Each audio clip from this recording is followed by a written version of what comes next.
Well, hey everybody, on this episode, we're going to be talking about the 5 things to do to have a productive week. Well,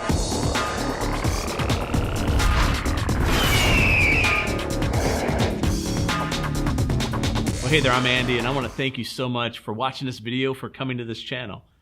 My hope and desire is that this video and others and this channel will truly add value to you and your life. I hope that it will help you reach your potential, define your purpose, and live your life with passion. So today we're going to jump into this. I'm excited about this because we're going to talk about 5 things to do to have an amazing, productive week. I mean, just think about it. How many times have you started off your week sluggish, or you've had a great weekend, or maybe not a good weekend, and you know Monday's coming? Like, you know that Monday morning that alarm is setting off, and you got to go to school, you got to go to work, you got to go to practice, you got to run the kids all over the place, you got to do whatever you got to do. And so you jump out of bed, and here you are on Monday morning. And I don't know about you, but there's been a lot of times where I feel like I'm already behind. Like, I just got up on Monday morning, I just woke up, and I already feel behind. Have you ever felt that way? So not that long ago, I started implementing a strategy. Now, it's things that I would always do on Monday or throughout the week, but the new strategy I'm doing is actually doing this, and this is what I'm going to talk about.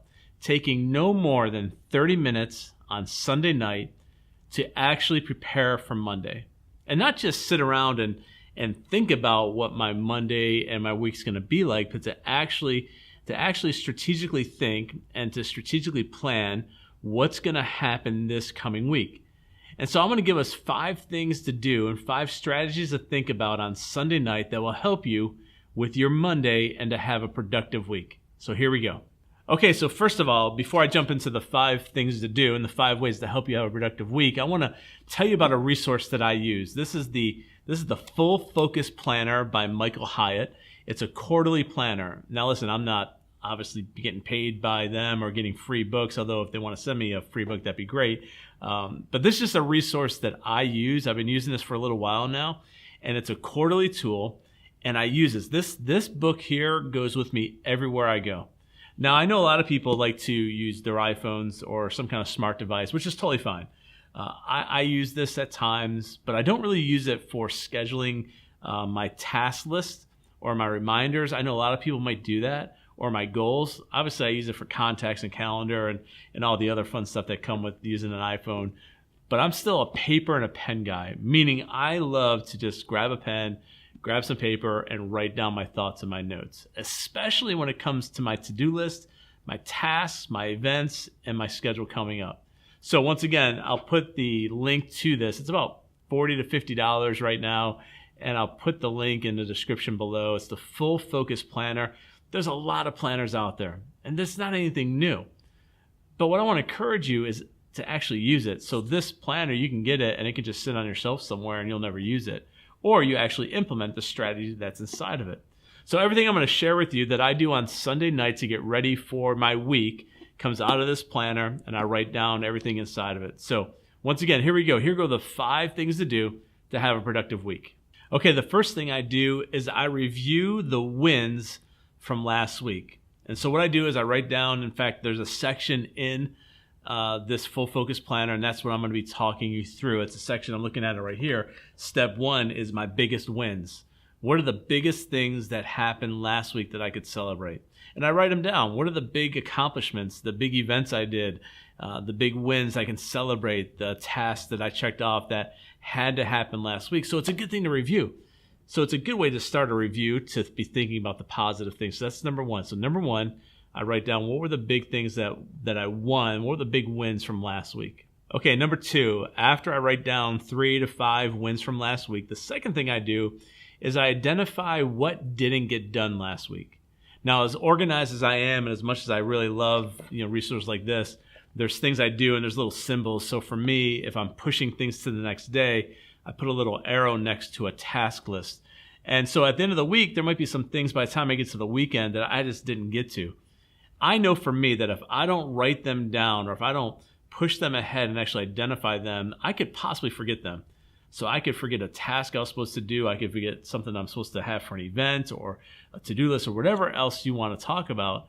And so after I identify the wins, I also go back through and identify, okay, where did I miss, or where did I not accomplish all the things I needed to accomplish? Once again, just writing them down, getting them on paper, identifying not just the wins, but also what didn't get done last week. And once again, this is within 30 minutes on a Sunday night, just relaxing before the week starts and just writing down some thoughts. That's number 2. Okay, number 3, the third thing that I do on Sunday nights to have a great week is I just begin to make an exhaustive list of all the things that I know are happening the next week. So these are events coming up, these are tasks that are coming up, these are deadlines, these are people I need to contact or follow-up that needs to happen. I don't necessarily put them in order. I just list them all down, and then I put a little day next to them, a little time next to it. And so if it's Sunday night, which is when I'm doing this, I start listing everything out. And to the best of my knowledge, I start putting this has to be done by Wednesday, or this has to be done by Thursday, or this has to be done by Tuesday or Monday, whatever it is. But I just make an exhaustive list, and I just keep adding to it over the 30 minutes as I'm thinking through this. So you see what we're doing. 1, we're reviewing last week. Number 2, we are identifying what didn't get done last week. Those are now at the top of my list for this week. And then I'm writing out an exhaustive list of all the things that need to happen or people I need to contact going into this week. So that's number 3. Okay, number 4, the fourth thing that I do to have a productive week on Sunday night, I list out my big 3. In other words, what are the big 3 musts? When I put these 3 things down, these are the things, whether it's a task, a deadline, an event, a contact, these are the 3 that have to happen this week. We all have them. We all know what kind of things those are. These are the things that I have to do in order to have a good week. And sometimes they're pretty simple, right? Sometimes they're just checking up on a few things or following through on a few projects. Sometimes these are pretty big. And so I identify those. I go ahead and write those out. That way I have them sitting right in front of me. And then once again, next to that, I'll put down a day. When by this next week do I need to have them happen? Okay, so once again, number 1, I write down all the wins. Number 2, I write down all the things I didn't get to.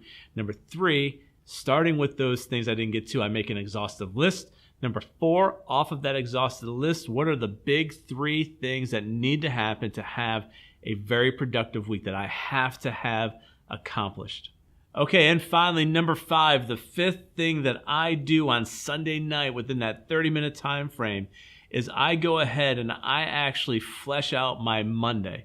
So I actually start, and inside this planner, just like most planners, I'll kind of refer to it in here, just like most planners, the Monday is listed out pretty simply.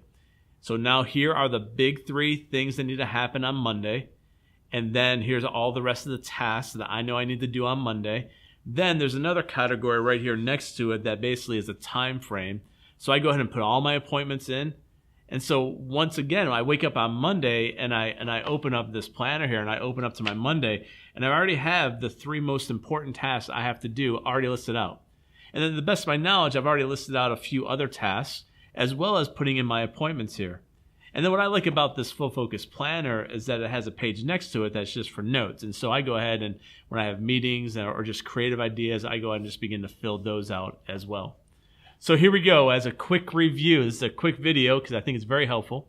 The 5 things to do on Sunday night. Just take 30 minutes every Sunday, and I'm telling you, you will have a productive week. Number 1, review the wins. Number 2, what didn't get done. Number 3, write out an exhaustive list as best as you can, including the things that didn't get done the week before. Number 4, identify the big 3.